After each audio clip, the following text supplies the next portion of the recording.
And they said, we want to make something for the fans. I said, all I wanted to do was tell a story of what happened.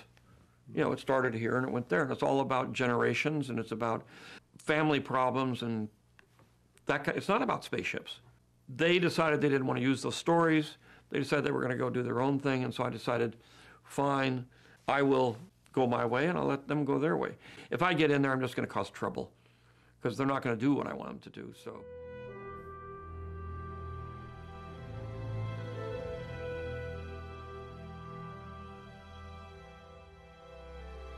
Star Wars est mort. C'est quelque chose qu'on entend de plus en plus souvent. Oui, la saga plus rentable que de nombreuses franchises à succès telles qu'Harry Potter, la saga qui a fait basculer le cinéma dans une nouvelle ère, aurait fini par tellement décevoir les fans et le public au sens large que celle-ci serait considérée comme morte.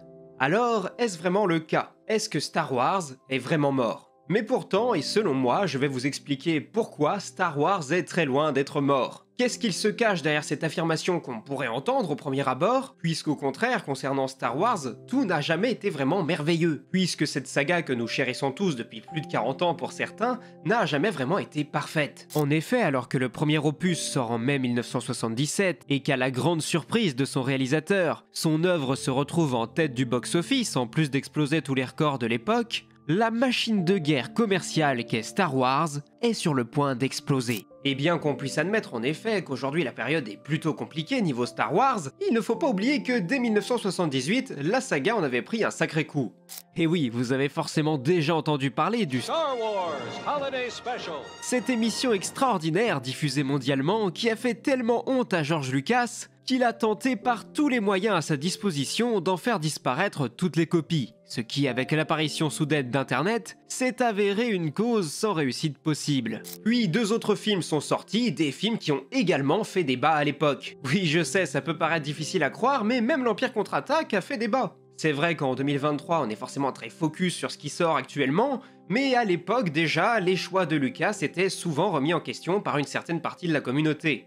Avec un nouvel espoir, il avait ruiné la SF noble de l'époque, qui faisait passer des messages forts pour la transformer en quelque chose de simpliste.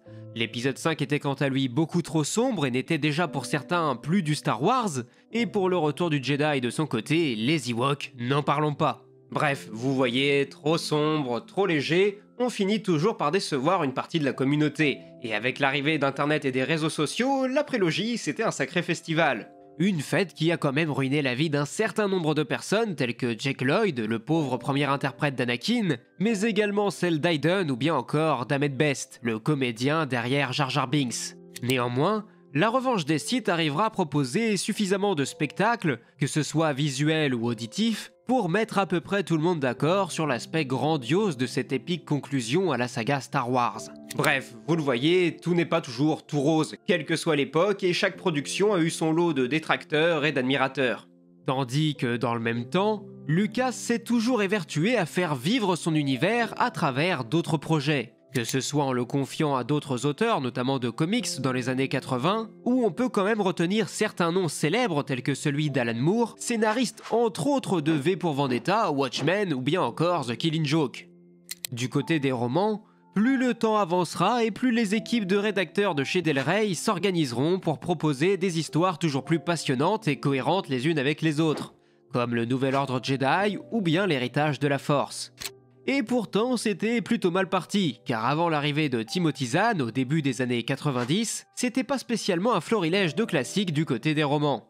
Certains seront ainsi ignorés, voire retcon comme on dit de nos jours, c'était notamment le cas de la saga du Prince Ken, qui est considéré par beaucoup comme le pire truc à avoir été écrit avec Star Wars sur la couverture. Si bien que c'est devenu une histoire au sein de l'univers que Leia raconte à ses enfants avant de les coucher, une habile pirouette scénaristique.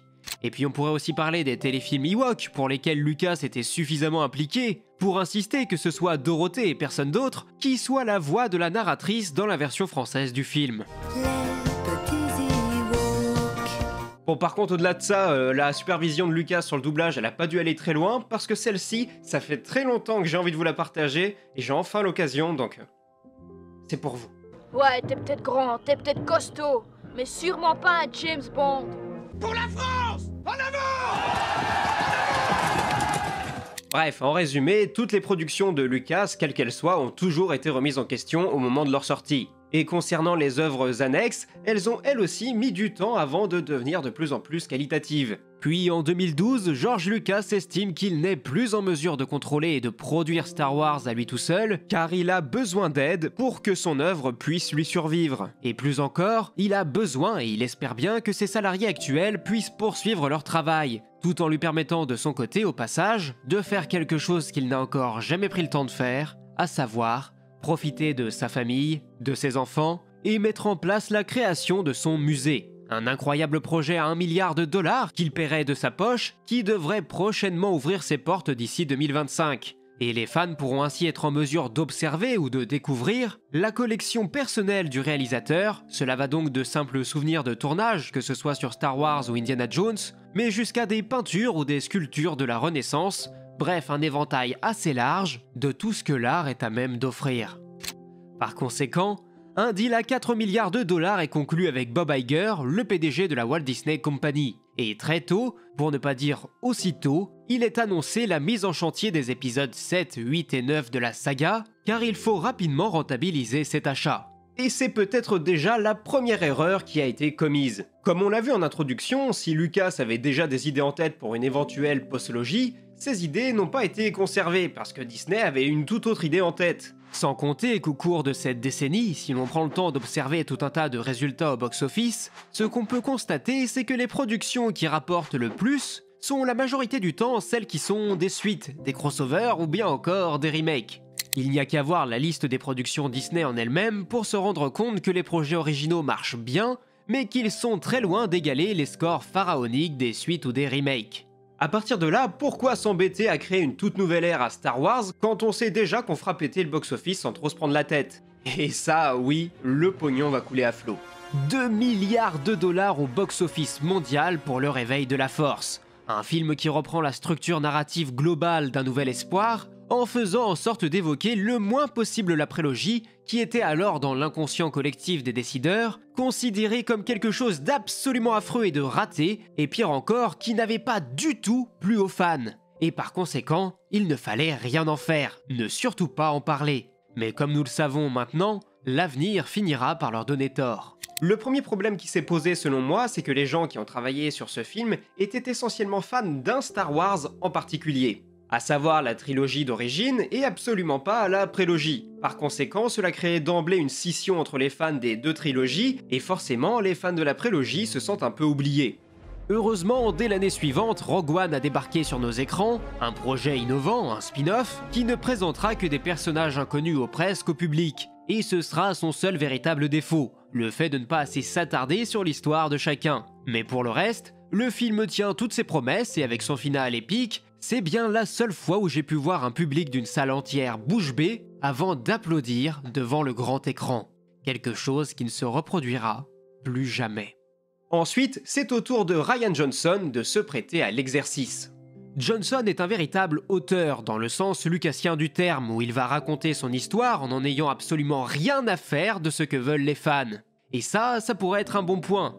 Malheureusement, le résultat, quant à lui, est bancal. Il est temps pour les Jedi d'en finir. On n'est pas là pour faire le procès du film, tous les autres vidéastes ont déjà pu le faire, mais ce qu'il faut retenir, c'est que Johnson a eu une liberté créative absolument totale, qu'il a fait ce qu'il voulait, peu importe si ça pouvait en énerver ou en exaspérer certains. Mais la conséquence de cela, ça va être le début d'une véritable guerre sur les réseaux sociaux entre les fans et les détracteurs. Et à partir de là, on commence vraiment à entrer dans une ère difficile pour Star Wars.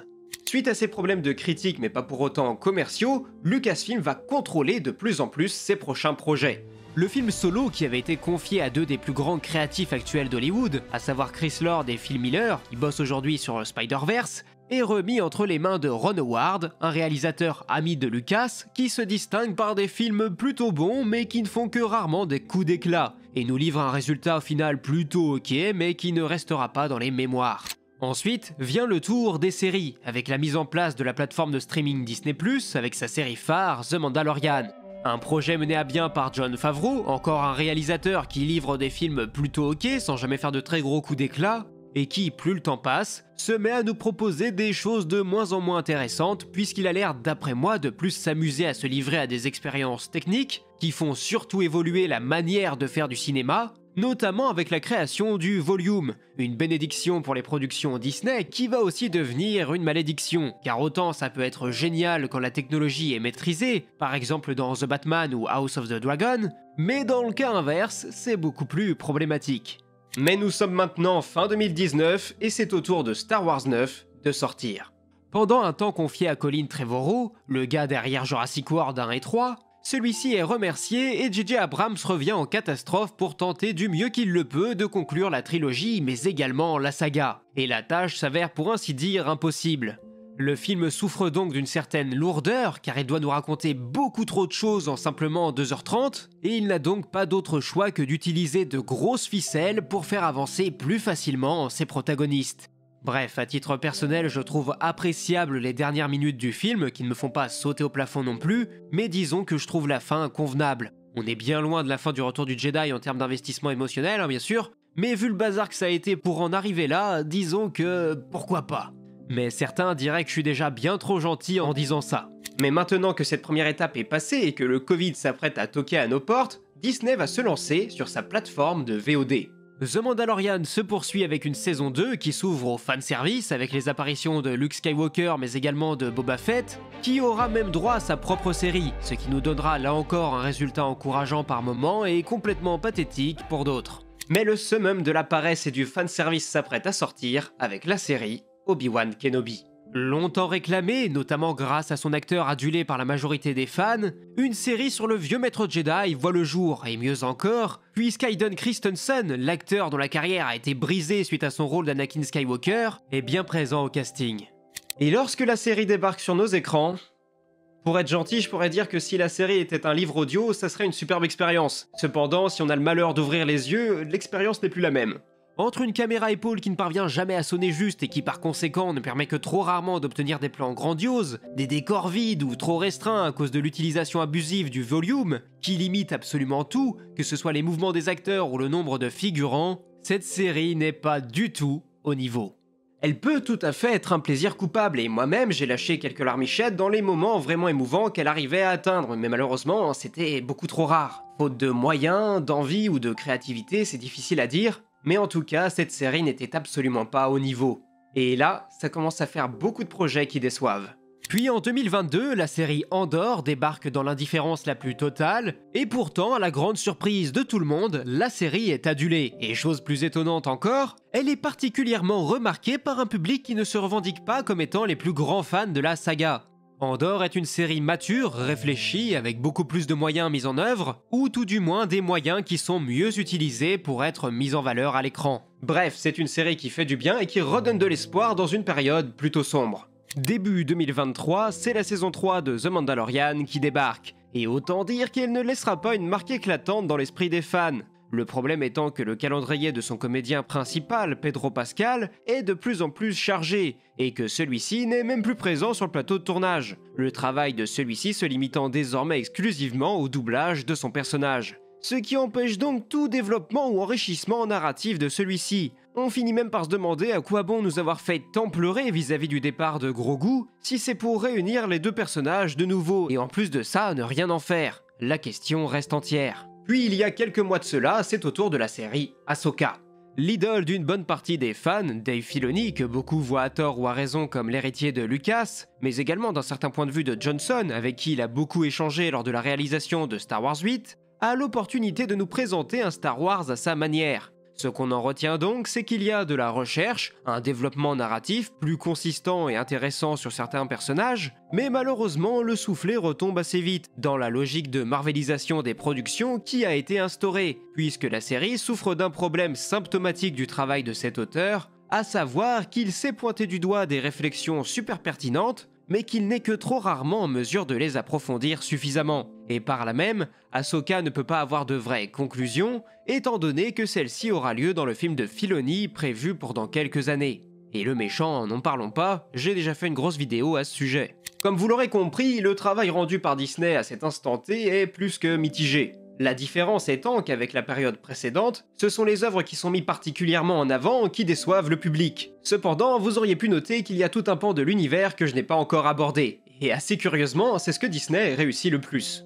Les comics, les romans, les jeux vidéo, tous sont de bonne facture, voire de très bonne facture pour certains. Bon, ok, tout n'est pas parfait, il y a quand même eu quelques catastrophes. Et puis on pourrait aussi rappeler que les auteurs sont très limités dans une certaine mesure par la possible éventualité future de voir un film ou une série être créé pour tel ou tel personnage. Mais pour le reste, Disney et Lucasfilm s'en sortent plutôt bien. C'est ainsi par exemple que le projet multimédia de la Haute République est lancé, et encore aujourd'hui il est selon moi ce qui s'est fait de mieux et de plus intéressant chez Disney. Une nouvelle ère, de nouveaux personnages, bref, c'est tout ce que je demandais après le rachat.